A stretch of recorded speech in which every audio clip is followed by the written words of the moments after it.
Now to talk about the Buccaneers with the PewterReport.com's Bucs beat writer Scott Reynolds, and let's just get right down to it. It may only be the preseason, but we haven't seen the starters on the field collectively, and we're not expected to until the first week of the season. Doesn't this present a little bit of a problem? Well, it might. These guys might be resting. The guys we're talking about are the Pro Bowl guards Davin Joseph and Carl Nixon, also the Pro Bowl cornerback Darrelle Revis.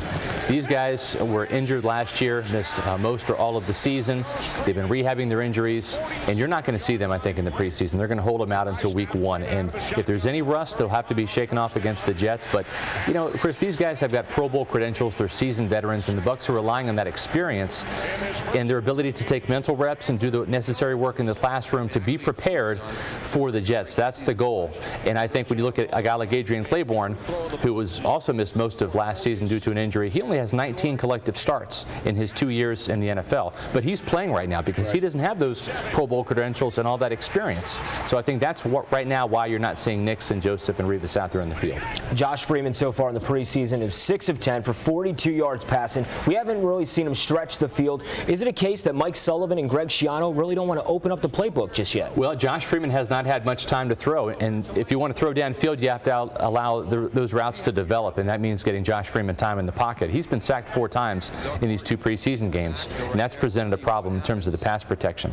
So they've got to do a better job of pass protecting, and you'll see Josh have more playing time, period, against the Miami Dolphins this Saturday. He only had 2 reps, 2 series essentially. 3 and outs were both of those in terms of what happened. And I think that Josh is going to get more playing time. He'll get an entire first half and a series or 2 in the third quarter. So he'll have more opportunities to allow fans to have a sigh of relief, if you will, and have the chance to throw more to Vincent Jackson and Mike Williams. We do know the expectations are high on Freeman this year. Doug Martin got his bell rung in the second series for the Buccaneers against the Patriots the other night, and a lot of fans are left questioning why was he still in the game, and when considering the backup running back battle that is neck and neck right now with Mike James, Peyton Hillis, and Brian Leonard, who do you see winning that battle, and will we see Martin in the game against Miami?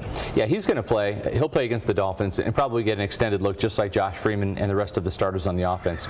You know, he got his bell rung a little bit on that 4th play of the Buccaneers offense. He was only scheduled to play 5 plays to begin with, so they were about ready to take him out. He only had a quick opportunity to see some action. Unfortunately, he sustained an injury, but it's not serious. I think right now it's between Brian Leonard and Mike James, the rookie, for the number 2 backup running back job. He's Scott Reynolds. You can read his great work on the PewterReport.com. Before you go, Scott, you got to take a look at this picture right here. Have you ever seen a Darrelle Revis jersey quite like that one? This Jets fan getting his money's worth out of the number 24. He'll get to see Revis up close and personal at MetLife Stadium in the opening week of the regular season, September 8th. And there was preseason action tonight in New Jersey between the Giants and the Colts.